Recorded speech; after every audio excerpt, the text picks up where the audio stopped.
Well, good afternoon and welcome to the Idahoan Show. It is now early November, so Reformation Day 2018 has come and gone, and once again that's gotten me thinking about the need for ongoing reformation in the modern-day Christian church throughout its myriad denominations and non-denominations.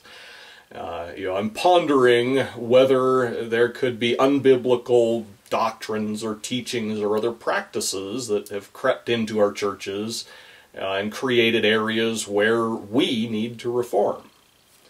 Now, in the course of this contemplation and reflection, one thing that occurred to me was how often in a church setting I've heard someone get up and sort of pontificate about the difference between wants and needs. And how this usually plays out is they basically say, all you really need is food, water, and shelter, and oh, we're so blessed to have so much that we don't need. But the thing is, a need is always relative to an end. And if you think back to your grammar school biology class, they probably taught you that in order for an animal population to survive, it needs food, water, and habitat. So when someone gets up and says that all a man really needs is food, water, and shelter, he's implicitly saying that man's ultimate end, or his purpose in life, is merely to survive, in an animalistic sense. Now, coming from someone who professed to believe in philosophical Darwinism, that statement would not be surprising, because that basically is the philosophical tenet of Darwinism, is that man is just another animal, and the only purpose of animal life is to survive and reproduce. And reproduction is just the mechanism for survival of the species, so it all really just boils down to survival. But as Christians, pretty much by definition, we would profess to believe that man has a higher purpose in life than merely surviving. And so this statement that all you really need is the things necessary for animalistic survival, coming from a Christian, has some really disturbing implications about the sincerity of the person making the statement, or at least about how broadly they're applying their alleged faith to their life and their philosophy in general.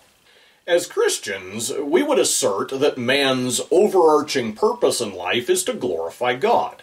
So, what do we really need in order to glorify God? Do we need food, water, and shelter? Well, it depends.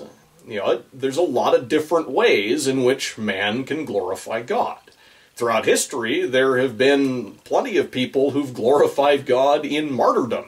If you're going to be martyred in the next 24 hours, you really don't need food, water, or shelter. On the other hand, man can glorify God through wholesome creative activity, as I've discussed in the past.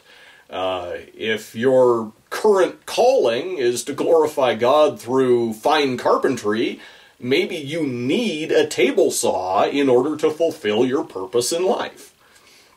It just depends on what God has called you to, or how you are able to glorify God with what He's given you. And what about this idea that we're blessed with all this stuff that we just don't need? Well, I would certainly agree that God blesses His people. As it is written, He hath blessed us with all spiritual blessings in the heavenly realms.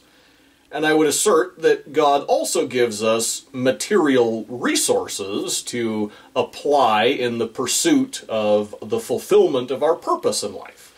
To glorify God by whatever means He's placed at our disposal. So that begs the question of how we're using the resources that God has given us. If we claim to have a lot of things that we don't need, does that imply that we're not using them for His glory? And if we have things that we can't use for God's glory, that we can't use for our ultimate purpose in life of glorifying God, then wouldn't we be better off without those things? Now, granted, we go through different seasons of life in which we glorify God in different ways, and so, yeah, we may have some stuff that we needed for a while, and now our situation or our calling has changed, and we no longer need it, but it hasn't been reallocated to something else. That's not the issue. The question is, how are we using what God has given us? Because if we are using it to glorify Him, then don't we need it in order to glorify Him in the capacity in which we're using it? And so, I think that the way I've often heard wants and needs differentiated in Christian churches is indicative of a need for reform. Taken at face value, it could be indicative of a lot of materialism and even Darwinian philosophy creeping into the church. But in most cases, I'd like to think that it's more just a matter of theological ignorance. Someone hears the statement somewhere and then they go on to repeat it without ever really thinking about its deeper philosophical implications. And this, in turn, could be indicative of a more systemic problem of shallow thinking and shallow theology. At any rate, greater theological depth is something that we could probably just about all benefit from if we're able to initiate reforms that would promote greater theological depth in our respective churches. At any rate, there's my Reformation Day philosophical ramblings for this year. Until next time, thanks for watching the Idahoan Show.